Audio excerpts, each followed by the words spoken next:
വ്യക്തിയെ നമ്മൾ aggrieved party or injured party എന്ന് പറയുന്നു.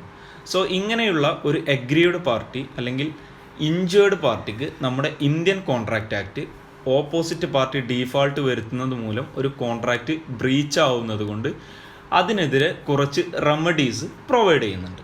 അത് ഏതൊക്കെ റെമഡിയാണെന്ന് നമ്മൾക്കൊന്ന് നോക്കാം. ഫസ്റ്റ് റെമഡി എന്ന് പറയുന്നത് rescission of the contract. Second one suit for damages. Third one suit upon quantum meruit. Fourth one suit for specific performance of the contract. And fifth one suit for injunction. So ഇങ്ങനെയുള്ള 5 റെമഡീസാണ് ഏതെങ്കിലും ഒരു contract breach ആവുന്നത് കൊണ്ട് ആ കോൺട്രാക്റ്റിലെ aggrieved or injured പാർട്ടിക്ക് remedy ആയിക്കൊണ്ട് നമ്മുടെ ഇന്ത്യൻ കോൺട്രാക്റ്റ് ആക്ട് പ്രൊവൈഡ് ചെയ്യുന്നു. സോ ഫസ്റ്റ് റെമഡി ആയിട്ടുള്ള റെസിഷൻ ഓഫ് ദി കോൺട്രാക്റ്റ് എന്ന് പറഞ്ഞാൽ എന്താണെന്ന് നോക്കാം. Rescission means cancellation or revocation or putting an end to a contract. അതായത് ഒരു കോൺട്രാക്റ്റ് ക്യാൻസൽ ചെയ്യുകയോ അല്ല എന്നുണ്ടെങ്കിൽ അവിടെ നിർത്തലാക്കപ്പെടുകയോ അല്ലെങ്കിൽ അവസാനിപ്പിക്കുകയോ ചെയ്യുന്നതിനെയാണ് നമ്മൾ റെസിഷൻ എന്ന് പറയുന്നത്. സോ ഏതെങ്കിലും ഒരു വ്യക്തി തൻ്റെ ഒബ്ലിഗേഷനിൽ ഡീഫാൾട്ട് വരുത്തി കഴിഞ്ഞാൽ ആ കോൺട്രാക്റ്റിലെ അഗ്രീവ്ഡ് പാർട്ടിക്ക് ആ കോൺട്രാക്റ്റ് റെസിസ് ചെയ്യാവുന്നതാണ്, അല്ല എങ്കിൽ ക്യാൻസൽ ചെയ്യാവുന്നതാണ്. ഇങ്ങനെ ക്യാൻസൽ ചെയ്യുന്നത് മൂലം ആ അഗ്രീവ്ഡ് പാർട്ടി പെർഫോം ചെയ്യേണ്ട തൻ്റെ ഒബ്ലിഗേഷൻസിൽ നിന്ന് ഒഴിവാവുന്നതാണ്. അദ്ദേഹം പിന്നെ തൻ്റെ ഒബ്ലിഗേഷൻ പെർഫോം ചെയ്യേണ്ട ആവശ്യമില്ല. അതിൻ്റെ പുറമെ കോൺട്രാക്റ്റ് ആക്ട് സെക്ഷൻ 75 പ്രകാരം അദ്ദേഹത്തിന് വന്നിട്ടുള്ള അഗ്രീവ്ഡ് പാർട്ടിക്ക് വന്നിട്ടുള്ള ലോസുകൾക്ക് വേണ്ടിയിട്ടുള്ള കോമ്പൻസേഷൻ ഡീഫാൾട്ട് വരുത്തിയ പാർട്ടിയിൽ നിന്നും ക്ലെയിം ചെയ്യാനും സാധിക്കുന്നതാണ്. സോ ഏതെങ്കിലും ഒരു പാർട്ടി ഡീഫാൾട്ട് വരുത്തി കഴിഞ്ഞാൽ അഗ്രീവ്ഡ് പാർട്ടിക്ക് ആ കോൺട്രാക്റ്റ് ക്യാൻസൽ ചെയ്യുകയും അതോടൊപ്പം തന്നെ തനിക്ക് വന്നിട്ടുള്ള ലോസുകൾ കോമ്പൻസേറ്റ് ചെയ്യുന്നതിന് വേണ്ടി ആ ഡീഫാൾട്ട് വരുത്തിയിട്ടുള്ള പാർട്ടിയിൽ നിന്ന് കോമ്പൻസേഷന് വേണ്ടിയിട്ട് ക്ലെയിം ചെയ്യാവുന്നതുമാണ്. ഉദാഹരണത്തിന് mister A and mister B എന്ന് പറയുന്ന 2 പാർട്ടീസ്. മിസ്റ്റർ എ 100 സ്കൂൾ ബാഗുകൾ മിസ്റ്റർ ബിക്ക് ജൂലൈ 1-ാം തീയതി കൈമാറാമെന്ന് ഒരു കോൺട്രാക്റ്റ് ഉണ്ടാക്കി. അതിന് പകരമായിട്ട് മിസ്റ്റർ ബി മിസ്റ്റർ എക്ക് ആ 100 സ്കൂൾ ബാഗുകൾക്ക് പകരമായിട്ട് 10,000 റുപ്പീസ് അതിൻ്റെ പേയ്മെൻ്റ് ആയിട്ട് ആ ബാഗുകൾ റിസീവ് ചെയ്തതിന് ശേഷം കൊടുക്കാമെന്നും കരാറിൽ പറഞ്ഞു. സോ മിസ്റ്റർ എ മിസ്റ്റർ ബിയുമായിട്ടൊരു കോൺട്രാക്റ്റ് ഉണ്ടാക്കി. മിസ്റ്റർ എ 100 ബാഗുകൾ മിസ്റ്റർ ബിക്ക് കൈമാറും. ജൂലൈ 1-ന് ആ ബാഗുകൾ റിസീവ് ചെയ്തതിന് ശേഷം അതിൻ്റെ പേയ്മെൻ്റ് ആയിട്ടുള്ള 10,000 റുപ്പീസ് മിസ്റ്റർ ബി മിസ്റ്റർ എക്ക് കൈമാറും. എന്നാൽ പറഞ്ഞിട്ടുള്ള ഡേറ്റിൽ മിസ്റ്റർ എ തൻ്റെ ഒബ്ലിഗേഷൻ ആയിട്ടുള്ള ബാഗുകൾ കൈമാറിയില്ല എങ്കിൽ ബിക്ക് ആ കോൺട്രാക്റ്റ് റെസിസ് അല്ലെങ്കിൽ ക്യാൻസൽ ചെയ്യാവുന്നതാണ്. ഇതുമൂലം ബി കോൺട്രാക്റ്റിൽ പറഞ്ഞിട്ടുള്ള പോലെ 10,000 റുപ്പീസ് മിസ്റ്റർ എക്ക് കൈമാറേണ്ട ആവശ്യം ഇല്ല. അതുപോലെ തന്നെ ഇങ്ങനെ ഈ കോൺട്രാക്റ്റ് നടപ്പിലാകാത്തത് മൂലം മിസ്റ്റർ ബിക്ക് എന്തെങ്കിലും നഷ്ടങ്ങൾ സംഭവിച്ചിട്ടുണ്ടെങ്കിൽ അതിനു വേണ്ടിയിട്ട് മിസ്റ്റർ എയുടെ കയ്യിൽ നിന്ന് കോമ്പൻസേഷൻ ക്ലെയിം ചെയ്യാവുന്നതാണ്.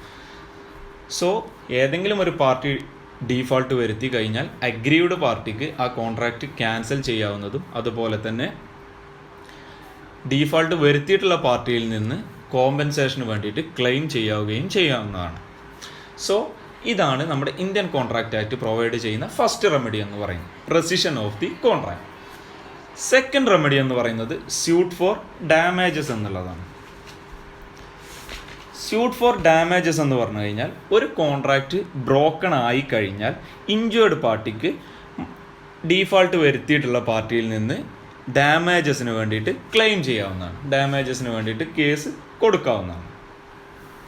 സോ ഏതെങ്കിലും ഒരു പാർട്ടി തൻ്റെ ഒബ്ലിഗേഷൻ പെർഫോം ചെയ്യാതെ ആ കോൺട്രാക്റ്റ് ബ്രോക്കൺ ആയിട്ട് പോവുകയാണ് എന്നുണ്ടെങ്കിൽ നമ്മുടെ അഗ്രീവ്ഡ് പാർട്ടിക്ക് ഡാമേജസിന് വേണ്ടിയിട്ട് ക്ലെയിം ചെയ്യാവുന്നതാണ്. ഇതിൻ്റെ ഉദ്ദേശം എന്താണെന്ന് വെച്ചാൽ ആ അഗ്രീവ്ഡ് പാർട്ടിക്ക് ആ കോൺട്രാക്റ്റ് നടക്കുകയാണെങ്കിൽ അദ്ദേഹം ഏത് ഫിനാൻഷ്യൽ പൊസിഷനിലോട്ടാണോ എത്തേണ്ടത് ആ പൊസിഷനിലോട്ട് കോൺട്രാക്റ്റ് നടന്നില്ലെങ്കിൽ പോലും ഡീഫാൾട്ട് വരുത്തിയ പാർട്ടിയിൽ നിന്ന് കോമ്പൻസേഷൻ അല്ലെങ്കിൽ ഡാമേജ് ക്ലെയിം ചെയ്തുകൊണ്ട് അദ്ദേഹത്തെ ആ ഫിനാൻഷ്യൽ പൊസിഷനിലോട്ട് തന്നെ എത്തിക്കുന്നതിന് വേണ്ടിയിട്ടാണ് ഈ ഒരു റെമഡി നമ്മുടെ ഇന്ത്യൻ കോൺട്രാക്റ്റ് ആക്ട് പ്രൊവൈഡ് ചെയ്തിട്ടുള്ളത്. സോ ഇങ്ങനെയുള്ള ഡാമേജസ് എന്ന് പറയുന്നത് പ്രധാനമായിട്ടും 4 ടൈപ്പാണുള്ളത്. ഫസ്റ്റ് വൺ എന്ന് പറയുന്നത് general or ordinary or compensatory damages. Second one എന്ന് പറയുന്നത് സ്പെഷ്യൽ ഡാമേജസ്.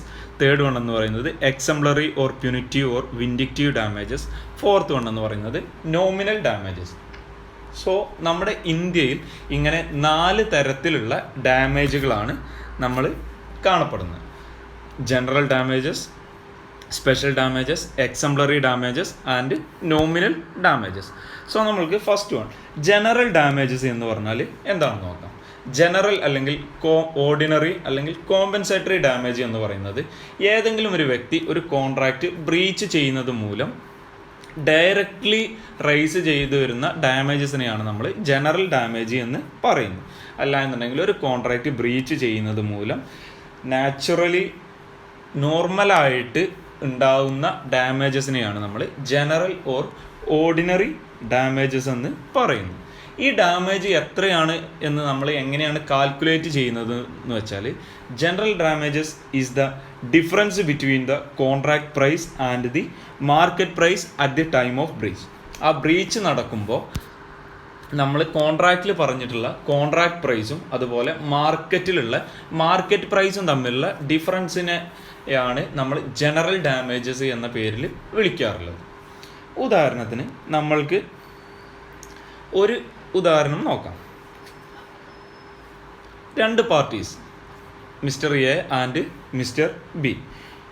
മിസ്റ്റർ എ എന്ന് പറയുന്ന ആൾ മിസ്റ്റർ ബിക്ക്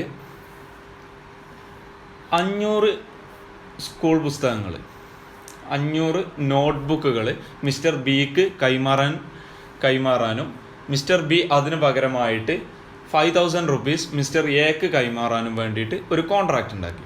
ആ കോൺട്രാക്റ്റ് പെർഫോം ചെയ്യാനുള്ള ഡേറ്റ് ആയിട്ട് അവർ പറഞ്ഞിട്ടുള്ളത് ജൂലൈ 10th ആണ്.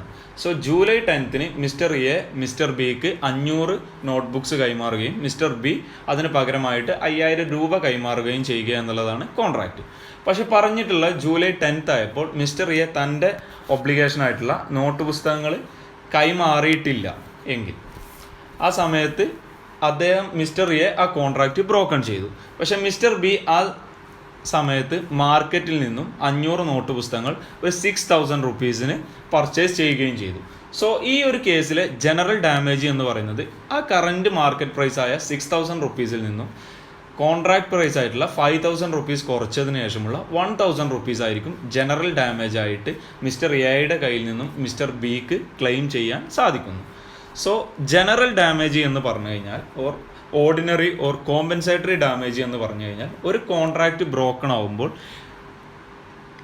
നാച്ചുറലായിട്ട് അല്ല എന്നുണ്ടെങ്കിൽ ഡയറക്റ്റ്ലി റൈസ് ചെയ്ത് വരുന്ന ഡാമേജിനെയാണ് നമ്മൾ ജനറൽ ഡാമേജ് എന്ന് പറയുന്നത്. സോ ഈ ജനറൽ ഡാമേജ് ആണ് സാധാരണ നോർമൽ കേസുകളിൽ ഇഞ്ചേർഡ് പാർട്ടിക്ക് ഡീഫാൾട്ട് വരുത്തിയിട്ടുള്ള പാർട്ടിയിൽ നിന്നും ക്ലെയിം ചെയ്യാൻ സാധിക്കുന്നു. സോ സെക്കൻഡ് വൺ എന്ന് പറയുന്നത് സ്പെഷ്യൽ ഡാമേജസ് ആണ്. എന്തെങ്കിലും സ്പെഷ്യൽ സർക്കംസ്റ്റാൻസസിൽ അല്ല എന്നുണ്ടെങ്കിൽ അൺയൂഷ്വൽ സർക്കംസ്റ്റാൻസസിൽ അറൈസ് ചെയ്ത് വരുന്ന ഡാമേജസിനെയാണ് നമ്മൾ സ്പെഷ്യൽ ഡാമേജസ് എന്ന് പറയുന്നത്. എന്തെങ്കിലും സ്പെഷ്യൽ ആയിട്ടുള്ള അല്ല എന്നുണ്ടെങ്കിൽ അൺയൂഷ്വൽ ആയിട്ടുള്ള സർക്കംസ്റ്റാൻസസുകളിൽ ഉയർന്നു വരുന്ന ഡാമേജസിനെയാണ് നമ്മൾ സ്പെഷ്യൽ ഡാമേജസ് എന്ന് പറയുന്നത്. സ്പെഷ്യൽ ഡാമേജസിൽ ശ്രദ്ധിക്കേണ്ട പ്രധാനപ്പെട്ട കാര്യം എന്താണെന്ന് വെച്ചാൽ, ഇങ്ങനെ ഒരു സ്പെഷ്യൽ ഒക്കേഷൻ ഉണ്ട് എന്നുള്ള കാര്യം 2 പാർട്ടീസിനും അറിയണമെന്നുള്ളതാണ് ഈ ഒരു കാര്യത്തിൽ നമ്മൾ ശ്രദ്ധിക്കേണ്ടത്. ഈ ഒരു സ്പെഷ്യലായിട്ടുള്ള ഒക്കേഷൻ വരാൻ പോകുന്നുണ്ട് എന്ന് ആ കോൺട്രാക്റ്റിൽ ഉൾപ്പെടുന്ന എല്ലാ പാർട്ടീസിനും അറിയണമെന്നുള്ളതാണ്, അറിവുണ്ടായിരിക്കണം എന്നുള്ളതിനെ കുറിച്ചാണ് ഈ ഒരു സ്പെഷ്യൽ ഡാമേജസിൽ നമ്മൾ ഏറ്റവും ശ്രദ്ധിക്കേണ്ടതായിട്ടുള്ള കാര്യം. ഫോർ എക്സാമ്പിൾ, ഒരു ആർട്ടിസ്റ്റ്, ഒരു പെയിൻറ്റർ, അദ്ദേഹം വരച്ചിട്ടുള്ള കുറച്ച് പെയിൻറ്റുകൾ കുറച്ച് ദൂരെയുള്ള ഒരു ഫെസ്റ്റിവലിലോട്ട് സെൻഡ് ചെയ്യാൻ വേണ്ടിയിട്ട് ഒരു പാർസൽ കമ്പനിയെ സമീപിച്ചു. സോ കുറച്ച് ദൂരെ ഒരു സ്ഥലത്ത്, എക്സാമ്പിൾ മുംബൈ എന്ന് പറയുന്ന സ്ഥലത്ത് ഒരു എക്സിബിഷൻ നടക്കുന്നുണ്ട്. ആ എക്സിബിഷനിൽ അദ്ദേഹത്തിൻ്റെ ആർട്ട് വർക്ക് വിൽക്കാൻ സാധിക്കുകയാണെന്നുണ്ടെങ്കിൽ അദ്ദേഹത്തിന് കുറച്ച് സ്പെഷ്യൽ അല്ലെങ്കിൽ എക്സ്ട്രാ പ്രോഫിറ്റ് ഉണ്ടാക്കിയെടുക്കാൻ സാധിക്കും. സോ അദ്ദേഹം പാർസൽ കമ്പനിയെ സമീപിച്ചുകൊണ്ട് ഇങ്ങനെ ഒരു എക്സിബിഷൻ നടക്കുന്നുണ്ട്, എനിക്ക് എൻ്റേത് അവിടെ എത്തിക്കാൻ സാധിക്കുകയാണെന്നുണ്ടെങ്കിൽ എനിക്ക് കുറച്ച് എക്സ്ട്രാ പ്രോഫിറ്റ് കിട്ടും, ഇന്ന ഡേറ്റിലാണ് അത് നടക്കുന്നത്, സോ ആ ഡേറ്റിന് മുമ്പായിട്ട് ഇത് നിങ്ങൾ മുംബൈയിൽ എത്തിക്കണമെന്ന് ആ പാർസൽ കമ്പനിയോട് പറയുകയും ആ പാർസൽ കമ്പനി ആ കോൺട്രാക്റ്റ് അംഗീകരിക്കുകയും പാർസൽ കമ്പനി ആ പറഞ്ഞിട്ടുള്ള എക്സിബിഷൻ ഡേറ്റിൽ അത് മുംബൈയിൽ എത്തിക്കാതെ ലേറ്റായിട്ട് ഡെലിവറി ചെയ്യുകയും ചെയ്യുകയാണെന്നുണ്ടെങ്കിൽ ആ ആർട്ടിസ്റ്റിന് ആ പാർസൽ കമ്പനിക്കെതിരെ സ്പെഷ്യൽ ഡാമേജസിന് വേണ്ടിയിട്ട് ക്ലെയിം ചെയ്യാവുന്നതാണ്. എന്നാൽ ഈ ഒരു എക്സാമ്പിളിൽ തന്നെ ഇങ്ങനെയുള്ള ഒരു എക്സിബിഷനെ കുറിച്ചിട്ട് ഈ ആർട്ടിസ്റ്റ് പാർസൽ കമ്പനിയോട് പറഞ്ഞിട്ടില്ല എങ്കിൽ, ഈ സ്പെഷ്യൽ സർക്കംസ്റ്റാൻസസിനെ പറ്റി പറഞ്ഞിട്ടില്ല എങ്കിൽ അദ്ദേഹത്തിന് ഒരിക്കലും ഒരു സ്പെഷ്യൽ ഡാമേജസിന് വേണ്ടിയിട്ട് ക്ലെയിം ചെയ്യാൻ സാധിക്കില്ല. സോ സ്പെഷ്യൽ ഡാമേജ് എന്ന് പറഞ്ഞാൽ എന്തെങ്കിലും സ്പെഷ്യൽ സർക്കംസ്റ്റാൻസസിൽ അല്ല എന്നുണ്ടെങ്കിൽ അൺയൂഷ്വൽ സർക്കംസ്റ്റാൻസസിൽ ഉയർന്നു വരുന്ന ഡാമേജിനെയാണ് നമ്മൾ സ്പെഷ്യൽ ഡാമേജസ് എന്ന് പറയുന്നത്. സോ ഈ സ്പെഷ്യൽ ഡാമേജസിൽ നമ്മൾ മുമ്പ് പറഞ്ഞ പോലെ ശ്രദ്ധിക്കേണ്ട കാര്യം, ആ സ്പെഷ്യൽ സർക്കംസ്റ്റാൻസസിനെ പറ്റിയിട്ട് അല്ല എന്നുണ്ടെങ്കിൽ അൺയൂഷ്വൽ സർക്കംസ്റ്റാൻസസിനെ പറ്റിയിട്ട് രണ്ട് പാർട്ടീസിനും ധാരണ ഉണ്ടായിരിക്കേണ്ടതാണ് എന്നുള്ളതാണ്. ആ ഒരു പാർട്ടി മറ്റൊരു പാർട്ടിയോട് ആ സ്പെഷ്യലായിട്ടുള്ള ആ സാഹചര്യത്തെക്കുറിച്ച് പറഞ്ഞിട്ടില്ല എങ്കിൽ, അവരെ ബോധറാക്കിയിട്ടില്ല എങ്കിൽ ഒരിക്കലും അദ്ദേഹത്തിന് സ്പെഷ്യൽ ഡാമേജസിന് വേണ്ടിയിട്ട് ക്ലെയിം ചെയ്യാൻ സാധിക്കില്ല. So third type of damage എന്ന് പറയുന്നത് exemplary or punitive or vindictive damage ആണ്. ഇങ്ങനെയുള്ള ഒരു എക്സംപ്ലറി ഡാമേജ് പ്രൊവൈഡ് ചെയ്യുന്നതിൻ്റെ ഉദ്ദേശം എന്ന് പറയുന്നത് ഒരിക്കലും ഡാമേജ് ക്ലെയിം ചെയ്യുക എന്നതിന് പുറമെ ഒരു പണിഷ്മെൻറ്റ് കൊടുക്കുക എന്നുള്ള രീതിയിലാണ് ഈ എക്സംപ്ലറി ഡാമേജസ് പ്രൊവൈഡ് ചെയ്യുന്നത്. ആ ഡീഫാൾട്ട് വരുത്തിയിട്ടുള്ള പാർട്ടിക്ക് പണിഷ്മെൻറ്റ് പ്രൊവൈഡ് ചെയ്യുക എന്നുള്ള ഉദ്ദേശത്തിലാണ് ഇങ്ങനെയുള്ള ഒരു എക്സംപ്ലറി ഡാമേജ് പ്രൊവൈഡ് ചെയ്യുന്നത്.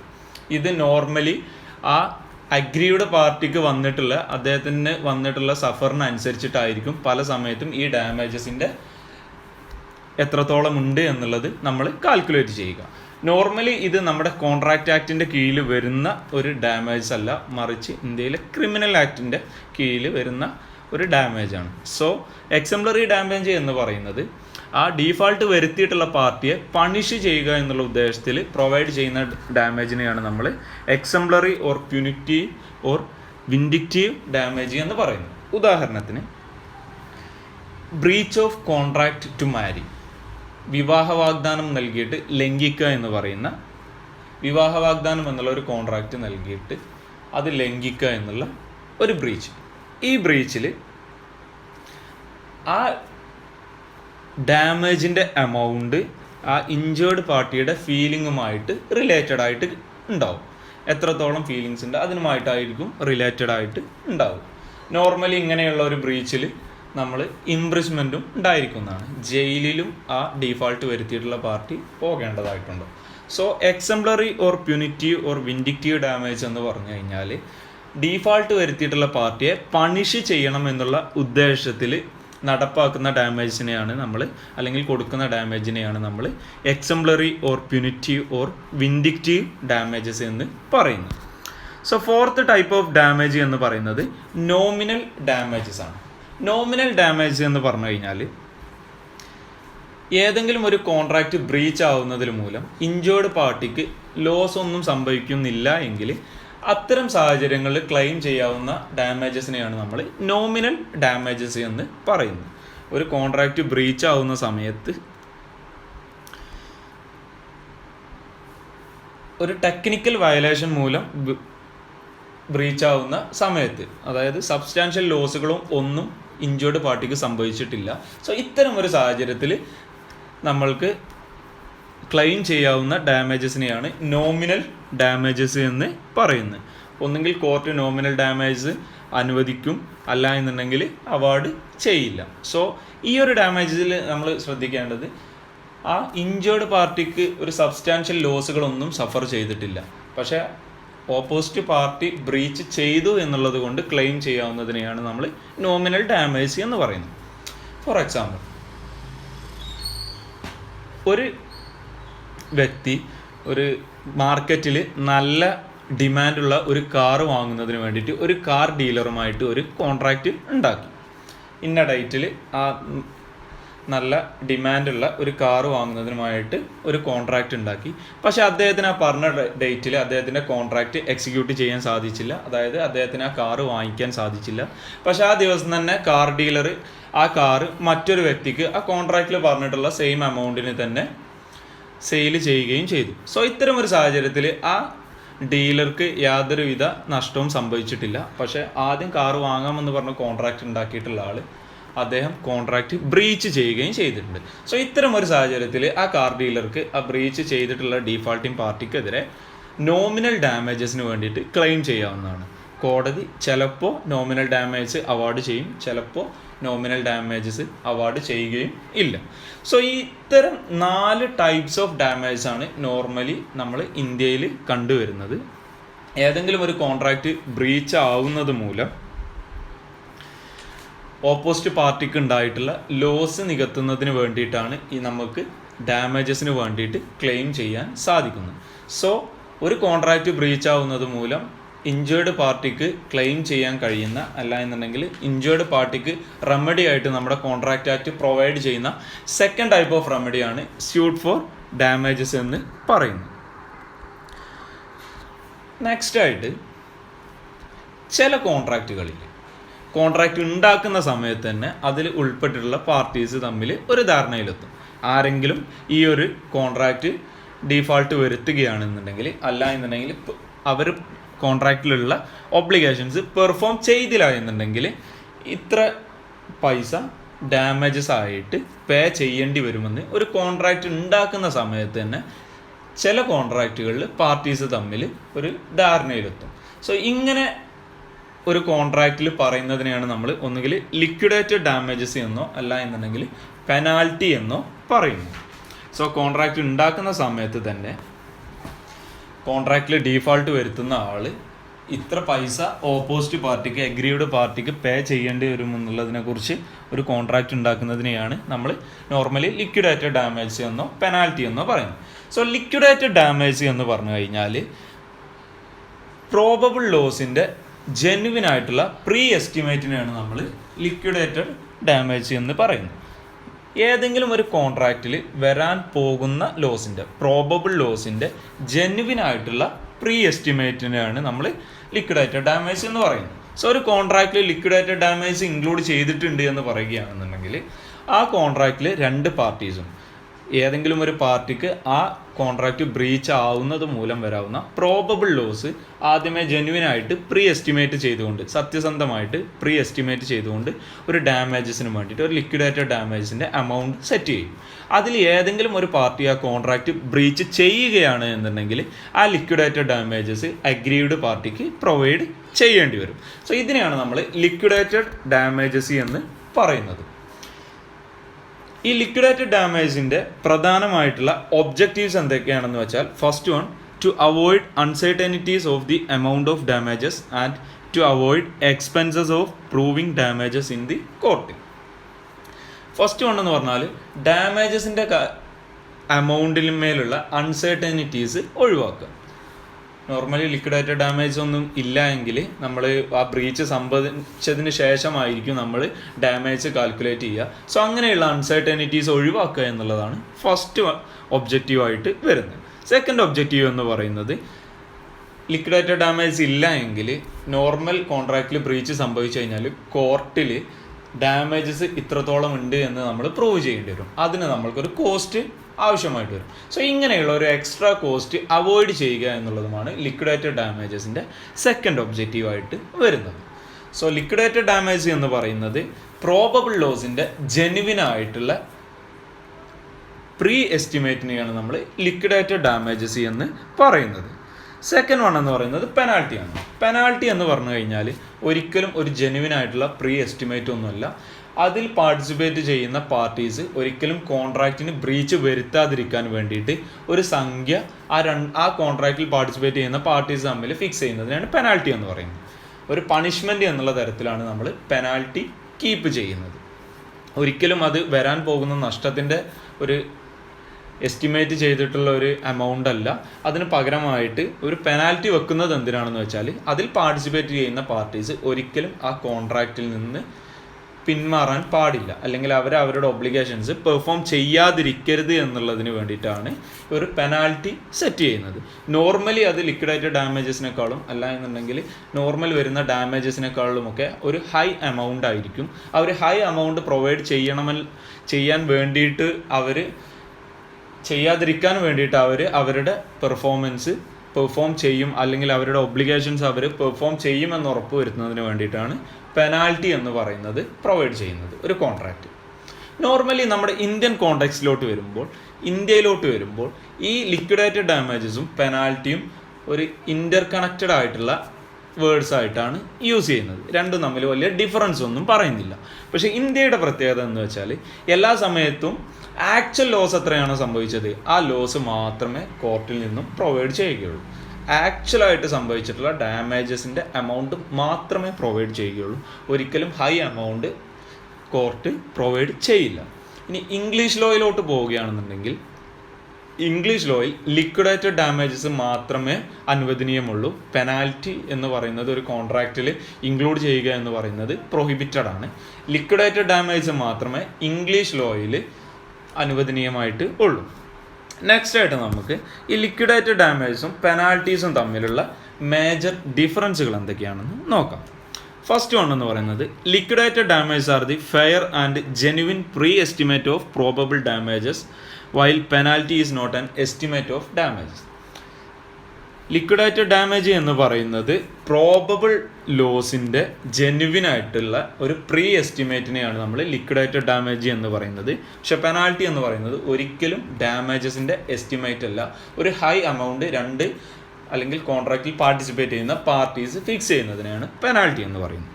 സെക്കൻഡ് വൺ എന്ന് പറയുന്നത് liquidated damage are awarded by way of compensation whereas penalty is imposed by a way of punishment.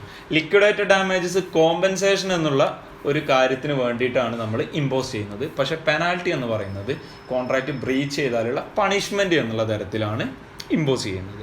Third one എന്ന് പറഞ്ഞു കഴിഞ്ഞാൽ the main purpose of liquidated damages is to avoid uncertainty, but penalty is a view to prevent a party from committing a breach of contract. Liquidated damage എന്ന് പറഞ്ഞു കഴിഞ്ഞാൽ uncertainty ഒഴിവാക്കാൻ വേണ്ടിയിട്ടാണ്. അതായത് ഒരു കോൺട്രാക്റ്റ് അഥവാ ബ്രീച്ച് ആയി കഴിഞ്ഞാൽ അവർക്ക് കിട്ടേണ്ട ഡാമേജിന്മേലുള്ള എമൗണ്ടിന്മേലുള്ള അൺസർട്ടനിറ്റീസ് ഒഴിവാക്കാൻ വേണ്ടിയിട്ടാണ് ലിക്വിഡേറ്റഡ് ഡാമേജ് സെറ്റ് ചെയ്യുന്നത്. പക്ഷെ പെനാൽറ്റി എന്ന് പറയുന്നത് അതിൽ പാർട്ടിസിപ്പേറ്റ് ചെയ്യുന്ന പാർട്ടീസ് ഒരിക്കലും ബ്രീച്ച് വരുത്തരുത് എന്നുള്ള ഉദ്ദേശത്തിലാണ് പെനാൽറ്റി സെറ്റ് ചെയ്യുന്നത്. ഫോർത്ത് വൺ എന്ന് പറഞ്ഞാൽ the Indian court does not make any distinction between liquidated damage and penalty. They allow compensation for actual damages only. നമ്മൾ മുകളിൽ പറഞ്ഞിട്ടുള്ള പോലെ ഇന്ത്യൻ കോർട്ട് ഒരിക്കലും ഈ ലിക്വിഡേറ്റഡ് ഡാമേജസും പെനാൽറ്റി തമ്മിൽ ഒരു ഡിഫറൻസ് ഒന്നും വരുത്തുന്നില്ല. ഇൻ്റർ കണക്റ്റബിൾ ആയിട്ടാണ് യൂസ് ചെയ്യുന്നത്. ഇന്ത്യൻ കോർട്ട് എല്ലാ സമയത്തും ആക്ച്വൽ ഡാമേജസിന് വേണ്ടിയിട്ടുള്ള കോമ്പൻസേഷൻ മാത്രമേ പ്രൊവൈഡ് ചെയ്യുകയുള്ളൂ. സോ ഒരു കോൺട്രാക്റ്റ് ബ്രീച്ച് ആയി കഴിഞ്ഞാൽ അതിലെ അഗ്രീഡ് പാർട്ടിക്ക് കിട്ടാൻ പോകുന്ന മൂന്നാമത്തെ റെമഡിയാണ് സ്യൂട്ട് അപ്പോൺ ക്വാണ്ടം മെറിറ്റ് എന്ന് പറയുന്നത്. So quantum meruit means as much as earned or in proportion to the work done. ചെയ്തതിനുള്ള റെമ്യൂണറേഷൻ വാങ്ങിക്കുക അല്ലെങ്കിൽ ചെയ്തതിനുള്ള എമൗണ്ട് വാങ്ങിക്കുന്നതിനാണ് ക്വാണ്ടം മെറിറ്റ് എന്ന് പറയുന്നത്. നമ്മൾ എത്ര വർക്ക് ചെയ്തിട്ടുണ്ട് ആ വർക്കിന് വേണ്ടിയിട്ടുള്ള എമൗണ്ട് വാങ്ങിക്കുന്നതിനാണ് ക്വാണ്ടം മെറിറ്റ് എന്ന് പറയുന്നത്. സോ നമ്മൾ ഏതെങ്കിലും ഒരു കോൺട്രാക്റ്റിൽ ഏർപ്പെട്ടു. ആ കോൺട്രാക്റ്റ് ഉണ്ടാക്കിയതിന് ശേഷം എന്തെങ്കിലും പ്രശ്നങ്ങൾ ഉണ്ടായി കഴിഞ്ഞാൽ അതുവരെ ചെയ്തതിനുള്ള എമൗണ്ട് വാങ്ങാൻ വേണ്ടിയിട്ട് നമ്മൾക്ക് കോർട്ടിൽ ക്ലെയിം അതിനെയാണ് നമ്മൾ സ്യൂട്ട് അപ്പോൺ ക്വാണ്ടം മെറിറ്റ് എന്ന് പറയുന്നത്. സോ നമ്മൾക്ക് ഏതെല്ലാം കേസുകളിലാണ് ഈ ക്വാണ്ടം മെറിറ്റിന് വേണ്ടിയിട്ട് ക്ലെയിം ചെയ്യാൻ സാധിക്കുന്നത് എന്ന് നോക്കാം. ഏതെല്ലാം കേസുകളിലാണ് നമ്മൾക്ക് ക്വാണ്ടം മെറിറ്റിന് വേണ്ടിയിട്ട് ക്ലെയിം ചെയ്യാൻ സാധിക്കുന്നത് എന്ന് നോക്കാം. പ്രധാനമായിട്ടും 5 കേസുകളിലാണ് നമ്മൾക്ക് ക്വാണ്ടം മെറിറ്റിന് വേണ്ടിയിട്ട് ക്ലെയിം ചെയ്യാൻ സാധിക്കുന്നത്. ഫസ്റ്റ് വൺ എന്ന് പറയുന്നത് when a contract is found to be void. Second one when something is done without any intention to do so gratuitously. Third one when a contract is divisible.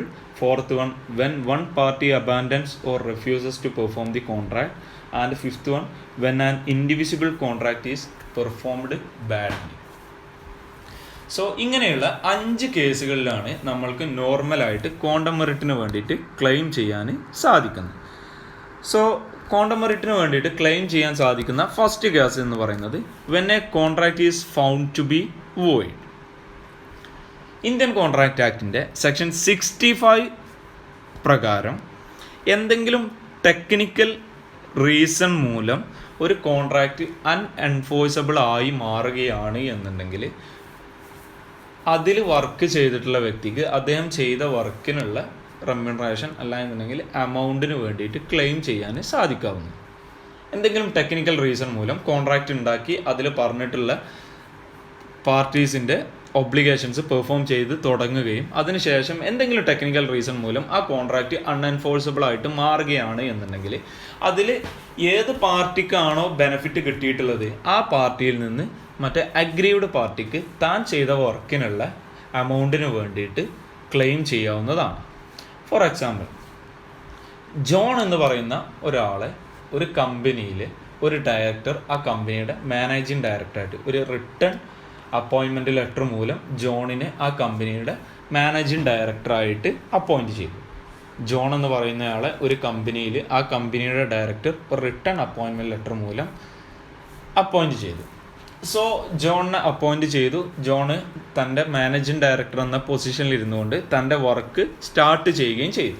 അതിന് ശേഷമാണ് ആ ജോണിനെ നിയമിച്ചിട്ടുള്ള ഡയറക്ടർക്ക് unqualified ആണ് ആ director എന്നുള്ള കാര്യം തെളിയുന്നത്. സോ ജോണിനെ നിയമിച്ചിട്ടുള്ള ഡയറക്ടർ അൺക്വാളിഫൈഡ് ആണ്, അദ്ദേഹം ഒരു ഡയറക്ടർ സ്ഥാനത്തോട്ട് വരാനുള്ള ക്വാളിഫിക്കേഷൻ അദ്ദേഹത്തിന് ഇല്ല എന്നുള്ള കാര്യം പിന്നെയാണ് നമ്മൾ ഡിസ്കവർ ചെയ്യുന്നത്. സോ ഈ സാഹചര്യത്തിൽ അദ്ദേഹം ഉണ്ടാക്കിയിട്ടുള്ള കോൺട്രാക്റ്റ്, ജോണുമായിട്ട് ഉണ്ടാക്കിയിട്ടുള്ള കോൺട്രാക്റ്റ് വോയിഡായിട്ട് മാറും. സോ ഇങ്ങനെ ഒരു സാഹചര്യം വരികയാണെന്നുണ്ടെങ്കിൽ ജോണിൻ്റെ ആ നിയമനം വോയിഡായിട്ട് മാറും, അത് തുടർന്ന് പോകാൻ പറ്റില്ല. പക്ഷേ ജോണിന് താൻ അതുവരെ ചെയ്ത വർക്കിനുള്ള റെമ്യൂണറേഷൻ ക്ലെയിം ചെയ്യാവുന്നതാണ്. ഇതിനെയാണ് നമ്മൾ when a contract is found to be void എന്ന് പറയുന്നത്. ഒരു കോൺട്രാക്റ്റ് വോയിഡ് ആയിട്ട് ഫൗണ്ട് ചെയ്യുന്ന സമയത്ത് അതുവരെ ചെയ്തിട്ടുള്ള റെമ്യൂണറേഷന് അല്ലാന്നുണ്ടെങ്കിൽ എമൗണ്ടിന് വേണ്ടിയിട്ട് ക്ലെയിം ചെയ്യാവുന്നതാണ്. സെക്കൻഡ് വൺ എന്ന് പറയുന്നത് when something is done without any intention to do so gratuitously. Section 70 പ്രകാരം, കോൺട്രാക്ട് ആക്ട് സെക്ഷൻ 70 പ്രകാരം ഏതെങ്കിലും ഒരു വ്യക്തി മറ്റൊരു വ്യക്തിയിൽ നിന്ന് എന്തെങ്കിലും പേയ്മെൻറ്റ് പ്രതീക്ഷിച്ചുകൊണ്ട് അദ്ദേഹത്തിന് എന്തെങ്കിലും സർവീസ് ചെയ്യുകയും ഈ സർവീസ് ലഭിക്കുന്ന വ്യക്തി ഒരിക്കലും അത് തടയാതിരിക്കുകയോ അല്ല എന്നുണ്ടെങ്കിൽ അദ്ദേഹം കൊടുക്കുന്ന സർവീസ് എൻജോയ് ചെയ്യുകയാണെന്നുണ്ടെങ്കിൽ ആ സർവീസ് ലഭിച്ചിട്ടുള്ള വ്യക്തി അതിന് പേ ചെയ്യൽ നിർബന്ധമാണ്. അദ്ദേഹം ചെയ്ത വർക്കിനുള്ള പേയ്മെൻറ്റ് കൊടുക്കൽ നിർബന്ധമാണ്.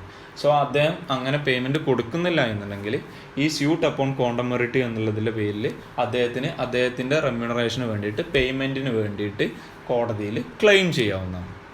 സോ ഏതെങ്കിലും ഒരു വ്യക്തി പേയ്മെൻറ്റ് പ്രതീക്ഷിച്ചുകൊണ്ട് മറ്റൊരു വ്യക്തിക്ക് എന്തെങ്കിലും സർവീസ് കൊടുക്കുകയും ആ സർവീസ് കിട്ടിക്കൊണ്ടിരിക്കുന്ന ആൾ അതിനെ തടയാതിരിക്കുകയോ അല്ല എന്നുണ്ടെങ്കിൽ കിട്ടിക്കൊണ്ടിരിക്കുന്ന സർവീസ് എൻജോയ് ചെയ്യുകയാണ് എന്നുണ്ടെങ്കിൽ ആ ഒരു സാഹചര്യത്തിൽ ആ സർവീസ് ചെയ്തു കൊടുക്കുന്ന വ്യക്തിക്ക് അദ്ദേഹം ചെയ്ത വർക്കിനുള്ള പേയ്മെൻറ്റിന് വേണ്ടിയിട്ട് ക്ലെയിം ചെയ്യാവുന്നതാണ്.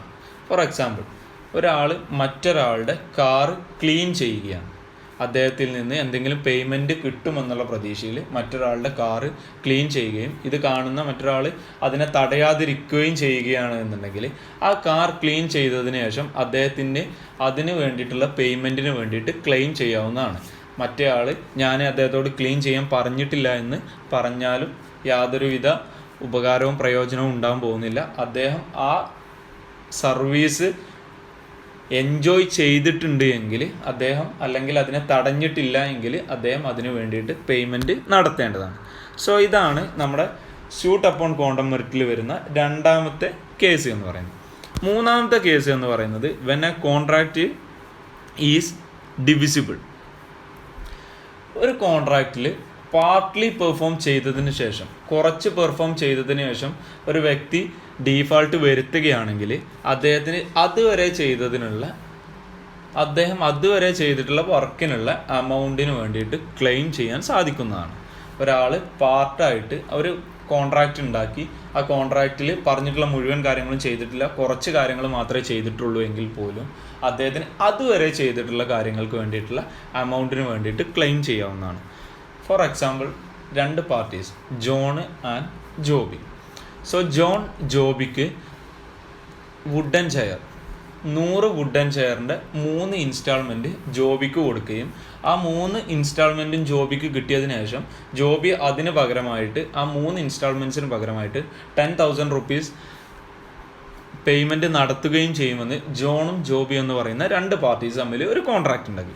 സോ ജോൺ 3 ഇൻസ്റ്റാൾമെൻറ്റുകളായിട്ട് 100 വുഡൻ ചെയറിൻ്റെ 100 ഇൻസ്റ്റാൾമെൻറ്റുകളായിട്ട് ജോബിക്ക് കൈമാറും. ആ 100 ചെയറുകളും കിട്ടിയതിന് ശേഷം ജോബി 10,000 റുപ്പീസ് പ്രൊവൈഡ് ചെയ്യുമെന്നുള്ളതായിരുന്നു അവർ തമ്മിലുള്ള കോൺട്രാക്ട്.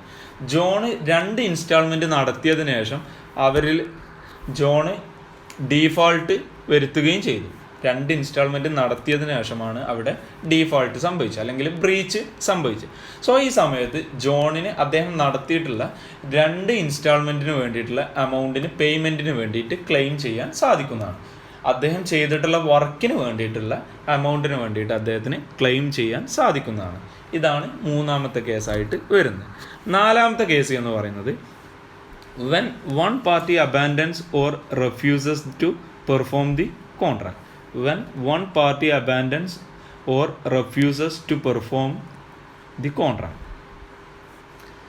2 പാർട്ടീസ് കോൺട്രാക്റ്റ് ഉണ്ടാക്കിയതിന് ശേഷം മറ്റൊരാൾ അയാളുടെ ഒബ്ലിഗേഷൻ മുഴുവനാക്കുന്നതിന് മുമ്പ് ഇനി ചെയ്യേണ്ട ആ കോൺട്രാക്റ്റ് അബാൻഡൻ ചെയ്യുകയോ അല്ല എന്നുണ്ടെങ്കിൽ അദ്ദേഹത്തിൻ്റെ വർക്ക് റെഫ്യൂസ് ചെയ്യുകയാണ് എന്നുണ്ടെങ്കിൽ അതുവരെ ചെയ്ത വർക്കിന് വേണ്ടിയിട്ടുള്ള റെമ്യൂണറേഷന് വേണ്ടിയിട്ട് ക്ലെയിം ചെയ്യാവുന്നതാണ്. അതായത് 2 വ്യക്തികൾ തമ്മിൽ കോൺട്രാക്റ്റ് ഉണ്ടാക്കുകയും ഒരാൾ അദ്ദേഹം ചെയ്യേണ്ട വർക്ക് ചെയ്തുകൊണ്ടിരിക്കുന്ന സമയത്ത് ആ വർക്ക് ഓപ്പോസിറ്റ് പാർട്ടി ആ വർക്ക് റെഫ്യൂസ് ചെയ്യുകയോ അല്ല എന്നുണ്ടെങ്കിൽ ആ കോൺട്രാക്റ്റ് അബാൻഡൻ ചെയ്യുകയാണ് എന്നുണ്ടെങ്കിൽ അദ്ദേഹത്തിന് അതുവരെ ചെയ്തിട്ടുള്ള വർക്കിന് വേണ്ടിയിട്ടുള്ള പേയ്മെൻറ്റിന് വേണ്ടിയിട്ട് ക്ലെയിം ചെയ്യാൻ സാധിക്കുന്നതാണ്. ഉദാഹരണത്തിന്, ഒരു റൈറ്റർ മറ്റൊരാളുടെ ഒരു മന്ത്ലി പബ്ലിക്കേഷൻസിൽ എല്ലാ മന്ത്ലിയും ഒരു ലേഖനം എഴുതുന്നതിന് വേണ്ടിയിട്ട് കോൺട്രാക്റ്റ് ഉണ്ടാക്കി. ഒരു വർഷത്തിലെ എല്ലാ മന്ത്ലിയിലും 12 മന്ത്ലിയിലും ലേഖനം എഴുതുന്നതിന് വേണ്ടിയിട്ട് കോൺട്രാക്റ്റ് ഉണ്ടാക്കി. 6 മന്ത്ലി എഴുതിയതിന് ശേഷം ആ മന്ത്ലി പബ്ലിക്കേഷൻ ഷട്ട് ഡൗൺ ചെയ്യുകയാണ് എന്നുണ്ടെങ്കിൽ, കോൺട്രാക്റ്റിൽ പറഞ്ഞിട്ടുള്ളത് ഒരു വർഷം മുഴുവനായിട്ട് എഴുതണം എന്നുള്ളതാണ്. പക്ഷേ 6 മാസമായപ്പോൾ ആ മന്ത്ലി പബ്ലിക്കേഷൻ ഷട്ട് ഡൗൺ ചെയ്യപ്പെട്ടു. അങ്ങനെയാണെങ്കിൽ പോലും ആ റൈറ്റർക്ക് അദ്ദേഹം ചെയ്തിട്ടുള്ള വർക്കിന് 6 മാസം എഴുതിയിട്ടുള്ളതിന് വേണ്ടിയിട്ട് അതിന് വേണ്ടിയിട്ടുള്ള പേയ്മെൻറ്റിന് വേണ്ടിയിട്ട് ക്ലെയിം ചെയ്യാൻ സാധിക്കുന്നതാണ്. അദ്ദേഹം അതുവരെ ചെയ്തിട്ടുള്ള വർക്കിന് വേണ്ടിയിട്ട് ക്ലെയിം ചെയ്യാൻ സാധിക്കുന്നതാണ്. നെക്സ്റ്റ് വൺ എന്ന് പറയുന്നത് when an indivisible contract is performed badly. When an indivisible contract is performed badly. 2 ആൾക്കാർ അല്ലെങ്കിൽ പാർട്ടീസ് തമ്മിൽ കോൺട്രാക്റ്റ് ഉണ്ടാക്കുകയും ആ കോൺട്രാക്റ്റ് പൂർണ്ണമായിട്ടും കംപ്ലീറ്റ് ആക്കുകയും ചെയ്തു, പൂർണ്ണമായിട്ടും പെർഫോം ചെയ്തു. പക്ഷെ പെർഫോം ചെയ്തതിലൊരു ചെറിയ പ്രശ്നം എന്താണെന്ന് വെച്ചാൽ, കോൺട്രാക്റ്റിൽ പറഞ്ഞ പോലെ അല്ലാതെ കുറച്ച് മോശമായിട്ടാണ്, പക്ഷെ ബാഡായിട്ടാണ് അദ്ദേഹം ആ കോൺട്രാക്റ്റ് പെർഫോം ചെയ്തത്. ഒരു പാർട്ടിയിലുള്ള കോൺട്രാക്റ്റ് പെർഫോം ചെയ്ത്. അങ്ങനെയാണെങ്കിൽ പോലും ആ പെർഫോം ചെയ്തിട്ടുള്ള അല്ലെങ്കിൽ ആ വർക്ക് ചെയ്തിട്ടുള്ള വ്യക്തിക്ക് അദ്ദേഹം ചെയ്ത മുഴുവൻ വർക്കിന് വേണ്ടിയിട്ടുള്ള എമൗണ്ടിന് വേണ്ടിയിട്ട് ക്ലെയിം ചെയ്യാൻ സാധിക്കുന്നതാണ്. പക്ഷേ അതിൽ അഗ്രീഡ് പാർട്ടിക്ക്, അതായത് ആ വർക്ക് ചെയ്യാൻ പറഞ്ഞ പാർട്ടിക്ക് ഓപ്പോസിറ്റ് പാർട്ടി ചെയ്തിട്ടുള്ള മോശം വർക്കിനുള്ള എമൗണ്ട് കുറച്ചതിന് ശേഷം മാത്രം പേയ്മെൻറ്റ് നടത്തിയാൽ മതിയാവും. അതായത് 2 പാർട്ടീസ് തമ്മിൽ കോൺട്രാക്റ്റ് ഉണ്ടാക്കി കഴിഞ്ഞാൽ അവരിൽ ഒരാൾ ചെയ്യേണ്ട എല്ലാ വർക്കുകളും ചെയ്യുകയും പക്ഷേ ചെയ്യേണ്ടത് കറക്റ്റ് പറഞ്ഞ പോലെ അല്ലാതെ മോശപ്പെട്ട രീതിയിൽ ചെയ്യുകയാണെങ്കിൽ പോലും അദ്ദേഹത്തിന് മുഴുവൻ എമൗണ്ടിന് വേണ്ടിയിട്ടും ക്ലെയിം ചെയ്യാവുന്നതാണ്. പക്ഷേ ഈ കോൺട്രാക്റ്റ് വർക്ക് ചെയ്യിപ്പിച്ച ആൾക്ക് ആ ബാഡായിട്ട് ചെയ്തിട്ടുള്ള വർക്കിനുള്ള എമൗണ്ട് കുറച്ചതിന് ശേഷം മാത്രം പേയ്മെൻറ്റ് നടത്തിയാൽ മതിയാവും. Four example, 2 parties, mister A and mister B. Mister A തൻ്റെ വീട് ഫർണിഷ് ചെയ്യുന്നതിന് വേണ്ടിയിട്ട് മിസ്റ്റർ ബിക്ക് യുമായിട്ട് ഒരു കോൺട്രാക്റ്റ് ഉണ്ടാക്കി. ₹6,000 റുപ്പീസിനായിരുന്നു ആ കോൺട്രാക്റ്റ് ഉണ്ടാക്കിയിട്ടുള്ളത്. മിസ്റ്റർ എയുടെ വീട് മിസ്റ്റർ ബി മുഴുവനായിട്ടും ഫർണിഷ് ചെയ്യണം, അതിന് വേണ്ടിയിട്ട് 6,000 റുപ്പീസ് കൈമാറുമെന്നുള്ളതായിരുന്നു കോൺട്രാക്റ്റ്. പറഞ്ഞിട്ടുള്ള പോലെ തന്നെ മിസ്റ്റർ ബി അദ്ദേഹത്തിൻ്റെ വർക്ക് കംപ്ലീറ്റ് ചെയ്തു. മിസ്റ്റർ എയുടെ വീട് മുഴുവനായിട്ടും ഫർണിഷ് ചെയ്തു. പക്ഷേ കുറച്ച് സ്ഥലങ്ങളിൽ കുറച്ച് മോശപ്പെട്ട രീതിയിലായിരുന്നു ഫർണിഷ് ചെയ്തിട്ടുള്ളത്. സോ ഈ സാഹചര്യത്തിൽ മിസ്റ്റർ ബിക്ക് 60,000 റുപ്പീസിന് വേണ്ടിയിട്ട് ക്ലെയിം ചെയ്യാനുള്ള റൈറ്റ് ഉണ്ട്. പക്ഷേ മിസ്റ്റർ എക്ക് ആ ബാഡായിട്ട് ചെയ്തിട്ടുള്ള വർക്കിനുള്ള എമൗണ്ട് നമ്മുടെ ഈ ഒരു സാഹചര്യത്തിൽ ഒരു 10,000 റുപ്പീസിനുള്ള വർക്ക് ബാഡായിട്ടാണ് ചെയ്തിട്ടുള്ളത്. സോ ആ 10,000 റുപ്പീസ് കുറച്ചിട്ട് മാത്രം എമൗണ്ട് പ്രൊവൈഡ് ചെയ്താൽ മതി. സോ ഈ ഒരു ഉദാഹരണത്തിൽ മിസ്റ്റർ എക്ക് ആ 60,000 റുപ്പീസിൽ നിന്ന് 10,000 റുപ്പീസ് ലെസ് ചെയ്തുകൊണ്ട് ₹50,000 മാത്രം മിസ്റ്റർ ബിക്ക് പ്രൊവൈഡ് ചെയ്താൽ മതിയാവും. സോ ഈ ഒരു കേസ് എന്ന് പറയുന്നത് ചെയ്യേണ്ട വർക്ക് കംപ്ലീറ്റ്ലി പെർഫോം ചെയ്തെങ്കിലും കുറച്ച് ബാഡായിട്ടാണ് ചെയ്തത് എന്നുണ്ടെങ്കിൽ അതിനുള്ള എമൗണ്ട് കുറച്ചിട്ട് അദ്ദേഹം ചെയ്ത വർക്കിനുള്ള എമൗണ്ട് മാത്രം പ്രൊവൈഡ് ചെയ്താൽ മതിയാവും. So suit upon quantum meruit എന്ന് പറയുന്നത് ചെയ്ത വർക്കിനുള്ള പേയ്മെൻറ്റിന് വേണ്ടിയിട്ട് ക്ലെയിം ചെയ്യുന്നതിനെയാണ് നമ്മൾ സ്യൂട്ട് അപ്പോൺ ക്വാണ്ടം മെറിറ്റ് എന്ന് പറയുന്നത്. സോ ഈ 5 കേസുകളിലാണ്, അതായത് when a contract is found to be void, when something is done without any intention to do so gratuitously, when a contract is divisible, when one party abandons or refuses to perform the contract, and when an indivisible contract is performed badly. ഈ 5 കേസുകളിൽ നമ്മൾക്ക് quantum മെറിറ്റിന് വേണ്ടിയിട്ട് suit ചെയ്യാവുന്നതാണ്, അല്ലെങ്കിൽ claim ചെയ്യാൻ സാധിക്കുന്നതാണ്. So ഇനി ഒരു കോൺട്രാക്റ്റ് ബ്രീച്ച് ആവുകയാണ് എന്നുണ്ടെങ്കിൽ അതിന് വേണ്ടിയിട്ട് നമ്മുടെ ഇന്ത്യൻ കോൺട്രാക്റ്റ് ആക്ട് പ്രൊവൈഡ് ചെയ്യുന്ന 4ാമത്തെ റെമഡി എന്ന് പറയുന്നത് suit for specific performance of the contract ആണ്. Suit for specific performance of the contract ആണ്. ചില കേസുകളിൽ അല്ലെങ്കിൽ ചില കോൺട്രാക്റ്റുകളിൽ ഡാമേജസ് അല്ല എന്നുണ്ടെങ്കിൽ മോണിറ്ററി കോമ്പൻസേഷൻ ഒരു ആഡിക്വേറ്റ് റെമഡി ആയിക്കൊണ്ട് വർക്ക് ചെയ്യുകയില്ല. മോണിറ്ററി ആയിട്ട് കൊടുക്കുന്ന കോമ്പൻസേഷന് അല്ല എന്നുണ്ടെങ്കിൽ ഡാമേജസ് ഒരിക്കലും ഒരു ആഡിക്വേറ്റ് റെമഡി ആയിക്കൊണ്ട് വർക്ക് ചെയ്യുകയില്ല. ഇത്തരം സാഹചര്യങ്ങളിൽ കോടതിക്ക് സ്പെസിഫിക് പെർഫോമൻസിന് വേണ്ടിയിട്ട് ഓർഡർ ചെയ്യാവുന്നതാണ്. സ്പെസിഫിക് പെർഫോമൻസ് എന്ന് പറഞ്ഞു കഴിഞ്ഞാൽ എന്താണോ കോൺട്രാക്റ്റിൽ അയാളുടെ ആ ബ്രീച്ച് വരുത്തിയിട്ടുള്ള വ്യക്തിയുടെ ഒബ്ലിഗേഷൻ, ആ ഒബ്ലിഗേഷൻ പെർഫോം ചെയ്യാൻ വേണ്ടിയിട്ട് ആവശ്യപ്പെടാവുന്നതാണ്. ഇതിനെയാണ് നമ്മൾ suit for specific performance of the contract എന്ന് പറയുന്നത്. അതായത് ചില കോൺട്രാക്റ്റുകളിൽ മോണിറ്ററി കോമ്പൻസേഷന് ഒരു ആഡിക്വേറ്റ് റെമഡി ആയിട്ട് വർക്ക് ചെയ്യില്ല. ഇത്തരം സാഹചര്യങ്ങളിൽ കോടതിക്ക് സ്പെസിഫിക് പെർഫോമൻസിന് വേണ്ടിയിട്ട് ഓർഡർ ചെയ്യാവുന്നതാണ്. എന്താണോ ആ കോൺട്രാക്റ്റിൽ പറഞ്ഞിട്ടുള്ള അദ്ദേഹത്തിൻ്റെ ഒബ്ലിഗേഷൻ, ആ ഒബ്ലിഗേഷൻ പെർഫോം ചെയ്യാൻ പറയുന്നതിനെയാണ് നമ്മൾ സ്പെസിഫിക് പെർഫോമൻസ് എന്ന് പറയുന്നത്. സ്പെഷ്യൽ റിലീഫ് ആക്ട് 1963 സെക്ഷൻ 10 പ്രകാരം ഇനി താഴെ പറയുന്ന കേസുകളിലാണ് ഒരു കോടതി സ്പെഷ്യൽ പെർഫോമൻസിന് വേണ്ടിയിട്ടുള്ള ഓർഡർ ഇടാറുള്ളത്. സ്പെഷ്യൽ റിലീഫ് ആക്ട് 1963 സെക്ഷൻ 10 പ്രകാരം താഴെ പറയുന്ന കേസുകളിലാണ് ഒരു കോടതി എല്ലായ്പ്പോഴും സ്പെസിഫിക് പെർഫോമൻസിന് വേണ്ടിയിട്ട് ഓർഡർ ഇടാറുള്ളൂ. ഫസ്റ്റ് കേസ് എന്ന് പറയുന്നത് where compensation in money for its non performance would not afford adequate relief.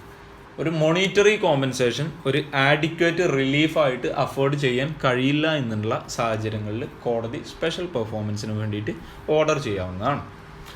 Monetary compensation കൊടുത്തു കഴിഞ്ഞാൽ ആ ബ്രീച്ചിന് വേണ്ടിയിട്ട് അല്ല എന്നുണ്ടെങ്കിൽ ആ കോൺട്രാക്റ്റിലെ ഒരു ആഡിക്വേറ്റ് റിലീഫായിട്ട് മാറില്ല എങ്കിൽ ആ സാഹചര്യങ്ങളിൽ കോടതി സ്പെഷ്യൽ പെർഫോമൻസിന് വേണ്ടിയിട്ട് ഉത്തരവിടുന്നതാണ്. സെക്കൻഡ് കേസ് എന്ന് പറഞ്ഞാൽ where there exists no standard for ascertaining the actual damages caused by the non-performance of the contract. ആ കോൺട്രാക്റ്റിലെ ബ്രീച്ചിന് മൂലം ആക്ച്വൽ ഡാമേജസ് കാൽക്കുലേറ്റ് ചെയ്യാൻ വേണ്ടിയിട്ട് യാതൊരുവിധ സ്റ്റാൻഡേർഡും എക്സിസ്റ്റ് ചെയ്യുന്നില്ല എങ്കിൽ, ഒരു കോൺട്രാക്റ്റിൽ ബ്രീച്ച് സംഭവിച്ചു, അതിലെ ഡാമേജസ് കാൽക്കുലേറ്റ് എങ്ങനെയാണ് ചെയ്യുക എന്നുള്ളത് അറിയില്ല എന്നുള്ള സാഹചര്യം, അതായത് അതിന് വേണ്ടിയിട്ട് എങ്ങനെ ഈ ഒരു കോൺട്രാക്റ്റിലെ ബ്രീച്ചിൻ്റെ ഡാമേജ് കാൽക്കുലേറ്റ് ചെയ്യണമെന്നുള്ളതിന് യാതൊരുവിധ സ്റ്റാൻഡേർഡുകളും എക്സിസ്റ്റ് ചെയ്യുന്നില്ല എന്നുണ്ടെങ്കിൽ ഈ സാഹചര്യത്തിലും കോടതിക്ക് സ്പെസിഫിക് പെർഫോമൻസിന് വേണ്ടിയിട്ട് ഉത്തരവിടാവുന്നതാണ്. തേർഡ് കേസ് എന്ന് പറഞ്ഞു കഴിഞ്ഞാൽ when it is probable that monetary consideration on non performance of the act cannot be obtained. ചില കേസുകളിൽ ഈ നോൺ പെർഫോമൻസിന് വേണ്ടിയിട്ടുള്ള മോണിറ്ററി കോമ്പൻസേഷൻ ഒബ്റ്റെയിൻ ചെയ്യാൻ സാധിക്കില്ല എന്നുണ്ടെങ്കിൽ അതായത് നമ്മൾ ഒരു ബ്രീച്ച് വരുത്തി കഴിഞ്ഞ് പക്ഷേ അതിന് വേണ്ടിയിട്ട് മോണിറ്ററി കോമ്പൻസേഷൻ കൊടുക്കാൻ സാധിക്കില്ല എന്നുള്ള സാഹചര്യം ഉണ്ട് എന്നുണ്ടെങ്കിൽ ഈ സാഹചര്യങ്ങളിലും കോടതിക്ക് സ്പെസിഫിക് പെർഫോമൻസിന് വേണ്ടിയിട്ട് ഉത്തരവ് ഇടാവുന്നതാണ്. സോ ഇങ്ങനെയുള്ള 3 സാഹചര്യങ്ങളിലാണ് ഒരു കോർട്ടിന് സ്പെസിഫിക് പെർഫോമൻസിന് വേണ്ടിയിട്ട് ഓർഡർ ഇടാൻ സാധിക്കുന്നത്. സോ ചില കോൺട്രാക്റ്റുകളിൽ കോമ്പൻസേഷൻ അല്ല എന്നുണ്ടെങ്കിൽ മോണിറ്ററി കോമ്പൻസേഷൻ ഒരു ആഡിക്വേറ്റ് റിലീഫായിട്ട് വർക്ക് ചെയ്യില്ല എന്നുണ്ടെങ്കിൽ അത്തരം സാഹചര്യങ്ങളിൽ ഈ ഡീഫാൾട്ട് വരുത്തിയിട്ടുള്ള ഡ്യൂട്ടി, ആ കോൺട്രാക്റ്റിൽ പറഞ്ഞിട്ടുള്ള ഡീഫാൾട്ട് വരുത്തിയിട്ടുള്ള അദ്ദേഹത്തിൻ്റെ ഒബ്ലിഗേഷൻസ് പെർഫോം ചെയ്യാൻ പറയുന്നതിനെയാണ് നമ്മൾ specific performance of the contract എന്ന് പറയുന്നത്. ചില കേസുകളിൽ ആ അഗ്രീവ്ഡ് പാർട്ടിക്ക് അല്ലെങ്കിൽ ഇഞ്ചേർഡ് പാർട്ടിക്ക് ഇങ്ങനെയുള്ള സ്പെസിഫിക് പെർഫോമൻസിന് വേണ്ടിയിട്ട് ക്ലെയിം ചെയ്യാൻ സാധിക്കുന്നതാണ്. സോ ഇനിയൊരു കോൺട്രാക്റ്റിൽ ബ്രീച്ച് സംഭവിക്കുകയാണ് എന്നുണ്ടെങ്കിൽ നമ്മുടെ ഇന്ത്യൻ കോൺട്രാക്റ്റ് ആക്ട് പ്രൊവൈഡ് ചെയ്യുന്ന 5ാമത്തെ അല്ലെങ്കിൽ ലാസ്റ്റ് റെമഡി എന്ന് പറയുന്നത് സ്യൂട്ട് ഫോർ ഇഞ്ചക്ഷൻ ആണ്. ഇഞ്ചക്ഷൻ എന്ന് പറയുന്നത് ഒരു കോർട്ട് ഓർഡറിനെയാണ് നമ്മൾ ഇഞ്ചക്ഷൻ എന്ന് പറയുന്നത്. കോർട്ട് ഓർഡറിനെയാണ് നമ്മൾ ഇഞ്ചക്ഷൻ എന്ന് പറയുന്നത്. ചെയ്തുകൊണ്ടിരിക്കുന്ന എന്തെങ്കിലും വർക്കിനെ നിർത്തിവെപ്പിക്കാൻ വേണ്ടിയിട്ട് കൊടുക്കുന്ന ഒരു നെഗറ്റീവ് കോർട്ട് ഓർഡറാണ് ഇഞ്ചക്ഷൻ എന്ന് പറയുന്നത്. ഉദാഹരണത്തിന് ഇപ്പോൾ എവിടെയെങ്കിലും എന്തെങ്കിലും വർക്ക് ചെയ്യുന്നുണ്ട് എന്നുണ്ടെങ്കിൽ അതിനെ സ്റ്റോപ്പ് ചെയ്യാൻ വേണ്ടിയിട്ട് കോടതി ഇടുന്ന ഉത്തരവിനെയാണ് നമ്മൾ ഇഞ്ചക്ഷൻ എന്ന് പറയുന്നത്. സോ സ്യൂട്ട് ഫോർ ഇഞ്ചക്ഷൻ എന്ന് പറഞ്ഞു കഴിഞ്ഞാൽ ഏതെങ്കിലും ഒരു കോൺട്രാക്റ്റ് ബ്രീച്ച് ആകുന്ന സമയത്ത് ചില സർട്ടൈൻ സർക്കംസ്റ്റാൻസസുകളിൽ ഈ അഗ്രീവ്ഡ് പാർട്ടിക്ക് തൻ്റെ ഓപ്പോസിറ്റ് പാർട്ടി ചെയ്യുന്ന കാര്യം സ്റ്റോപ്പ് ചെയ്യിക്കാൻ വേണ്ടിയിട്ട് അല്ലാന്നുണ്ടെങ്കിൽ നിർത്തലാക്കാൻ വേണ്ടിയിട്ടാണ് ഈ ഇഞ്ചക്ഷന് വേണ്ടിയിട്ട് സ്യൂട്ട് ചെയ്യാൻ സാധിക്കുന്നത്. ഡാമേജസ് ഒരു ആഡിക്വേറ്റ് റിലീഫായിട്ട് വർക്ക് ചെയ്യാത്ത സ്ഥലങ്ങളിലാണ് പ്രധാനമായിട്ടും ഇങ്ങനെയുള്ള ഇഞ്ചക്ഷൻസ് അല്ല എന്നുണ്ടെങ്കിൽ നെഗറ്റീവ് സ്റ്റിപ്പുലേഷൻസ് എൻഫോഴ്സ് ചെയ്യുന്നത്. ഡാമേജസ് പ്രൊവൈഡ് ചെയ്യുന്നത് ഒരിക്കലും ഒരു ആഡിക്വേറ്റ് റിലീഫായിട്ട് വർക്ക് ചെയ്യാത്ത സാഹചര്യങ്ങളിലാണ് ഇത്തരമൊരു ഇഞ്ചക്ഷന് വേണ്ടിയിട്ട് അഗ്രീവ്ഡ് പാർട്ടി കോടതിയിൽ ക്ലെയിം ചെയ്യുന്നത്. സോ ഇങ്ങനെ ഒരു ഇഞ്ചക്ഷൻ കോടതി ഉത്തരവ് ഓർഡർ ചെയ്ത് കഴിഞ്ഞാൽ ആ ഡീഫാൾട്ടിംഗ് പാർട്ടിക്ക് അദ്ദേഹം ചെയ്യുന്ന വർക്ക് സ്റ്റോപ്പ് ചെയ്യേണ്ടതായിട്ട് ഉണ്ടാവും. അതായത് ഇഞ്ചക്ഷൻ എന്ന് പറയുന്നത് കോർട്ട് ഓർഡറാണ്. എന്തെങ്കിലും പ്രവൃത്തി നിർത്തലാക്കാൻ വേണ്ടിയിട്ട് കൊടുക്കുന്ന കോർട്ട് ഓർഡറിനെയാണ് നമ്മൾ ഇഞ്ചക്ഷൻ എന്ന് പറയുന്നത്. സോ അഗ്രീവ്ഡ് പാർട്ടിക്ക് ഒരു ഡാമേജസ് പ്രൊവൈഡ് ചെയ്യുന്നത് ഒരു ആഡിക്വേറ്റ് റിലീഫായിട്ട് തോന്നുന്നില്ല എങ്കിൽ തൻ്റെ ഓപ്പോസിറ്റ് പാർട്ടി ചെയ്യുന്ന അടുത്ത കാര്യം സ്റ്റോപ്പ് ചെയ്യാൻ വേണ്ടിയിട്ട് കോടതിയിൽ ക്ലെയിം ചെയ്യാവുന്നതാണ്. ഇതിനെയാണ് നമ്മൾ ഇഞ്ചക്ഷൻ എന്ന് പറയുന്നത്. ഇതിൻ്റെ ഉദാഹരണമായിട്ട് നമ്മൾക്കൊരു കേസ് പരിശോധിക്കാം. ലോകം മൊത്തം ശ്രദ്ധയാകർഷിച്ചിട്ടുള്ള ഒരു കേസ് ഈ ഒരു സ്യൂട്ട് ഫോർ ഇഞ്ചക്ഷൻ്റെ ഭാഗമായിട്ട് നമ്മൾക്കൊന്ന് ചെക്ക് ചെയ്ത് നോക്കാം. ലോകത്തുള്ള ഏറ്റവും പ്രശസ്തമായ ഒരു ഫിലിം പ്രൊഡ്യൂസേഴ്സ് ആൻഡ് ഡിസ്ട്രിബ്യൂഷൻ കമ്പനിയാണ് വാർണർ ബ്രോസ് എന്ന് പറയുന്നത്. വാർണർ ബ്രോസിൻ്റെ ഒരുപാട് ഫിലിമുകൾ നമ്മളെല്ലാവരും കണ്ടിട്ടുണ്ടാവും. ഹോളിവുഡിലെ ഏറ്റവും മുൻപന്തിയിൽ നിൽക്കുന്ന ഒരു പ്രൊഡ്യൂസിങ് ആൻഡ് ഡിസ്ട്രിബ്യൂഷൻ കമ്പനിയാണ് വാർണർ ബ്രോസ് എന്ന് പറയുന്നത്. സോ ഈ വാർണർ ബ്രോസും അതേപോലെ നെൽസൺ എന്ന് പറയുന്ന ഒരു ആക്ട്രസും തമ്മിൽ ഈ ഒരു സ്യൂട്ട് ഫോർ ഇഞ്ചക്ഷനിലുമായിട്ട് സമാനമായിട്ട് ഒരു കേസ് നിലവിലുണ്ടായിരുന്നു. വാർണർ ബ്രോസും അതുപോലെ നെൽസൺ എന്ന് പറയുന്ന ആക്ട്രസും. ഈ നെൽസൺ എന്ന് പറയുന്ന ആക്ട്രസും വാർണർ ബ്രോസും തമ്മിൽ ഒരു കോൺട്രാക്റ്റ് ഉണ്ടായിരുന്നു.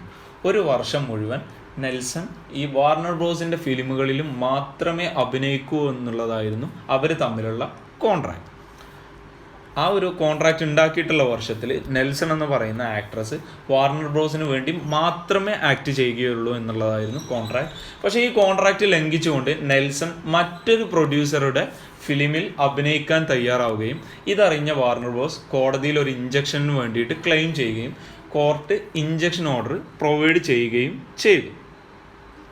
സോ ഈ ഒരു ഇഞ്ചക്ഷനിലൂടെ വാർണർ ബ്രോസിന് നേടാൻ സാധിച്ചത് ഈ നെൽസൺ എന്ന് പറയുന്ന ആക്ട്രസ് മറ്റു പ്രൊഡ്യൂസേഴ്സിൻ്റെ ഫിലിംസിൽ നിന്നും അഭിനയിക്കുന്നതിൽ നിന്നും ആ നെൽസൺ എന്ന് പറയുന്ന ആക്ട്രസിനെ തടയാൻ സാധിച്ചു എന്നുള്ളതാണ്. അതിന് വേണ്ടിയിട്ടാണ് വാർണർ ബ്രോസ് ഒരു ഇഞ്ചക്ഷൻ ഓർഡറിന് വേണ്ടിയിട്ട് ക്ലെയിം ചെയ്തത്. സോ ഈ കേസിൽ നമ്മൾക്ക് വ്യക്തമായിട്ട് കാണാം, നെൽസൺ എന്ന് പറയുന്ന ആക്ട്രസ് ആ കോൺട്രാക്റ്റ് ബ്രീച്ച് ചെയ്യാൻ ഉദ്ദേശിച്ചത് മൂലം ആ ബ്രീച്ച് ഇല്ലാതാക്കാൻ വേണ്ടിയിട്ടാണ് ഈ വാർണർ ബ്രോസ് എന്ന് പറയുന്ന ഈ അഗ്രീവ്ഡ് പാർട്ടി ഇഞ്ചക്ഷൻ ഓർഡറിന് വേണ്ടിയിട്ട് കോടതിയെ സമീപിച്ചത്. ഇനി നമ്മൾക്ക് നോർമലായിട്ട് ഒരു കേസ് കൂടി പരിശോധിക്കുകയാണെങ്കിൽ, ഒരു എക്സാമ്പിൾ കൂടി പരിശോധിക്കുകയാണെന്നുണ്ടെങ്കിൽ, നമ്മുടെ നാട്ടിലുള്ള പല കമ്പനികളും അല്ലെങ്കിൽ പല ഷോപ്പുകളും ചില പ്രത്യേക പ്രൊഡക്റ്റുകൾ ചില പ്രത്യേക കമ്പനികളുടേത് മാത്രമേ സെയിൽ ചെയ്യാറുള്ളൂ. നമ്മൾക്ക് നോർമൽ ഡേ ടു ഡേ ലൈഫിൽ ഏതെങ്കിലും ഷോപ്പിൽ പോയി കഴിഞ്ഞാൽ നമ്മൾക്കറിയാം എന്തെങ്കിലും പ്രത്യേക ഉപകരണങ്ങൾ ചില പ്രത്യേക കമ്പനികളുടേത് മാത്രമേ അവർ സെയിൽ ചെയ്യാറുള്ളൂ.